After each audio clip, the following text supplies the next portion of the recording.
4/10/78 சொல்கிறார், தமிழ்நாட்டில் இனி ஒரு இந்திய எதிர்ப்பு போராட்டம் என்றால் அந்த போராட்டம் பல போராட்டங்களில் ஒரு போராட்டம் என்ற அளவோடு நின்று விடுகிற போராட்டமாக இருக்காது.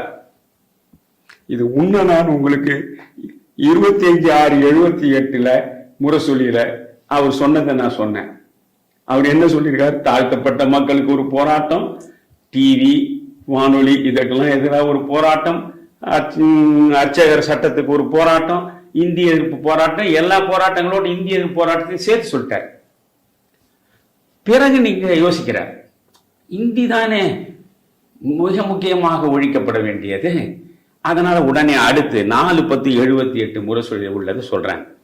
தமிழ்நாட்டில் இனி ஒரு இந்தி எதிர்ப்பு போராட்டம் என்றால் அந்த போராட்டம் பல போராட்டங்களில் ஒரு போராட்டம் என்ற அளவோடு நின்று விடுகின்ற போராட்டமாக இருக்காது.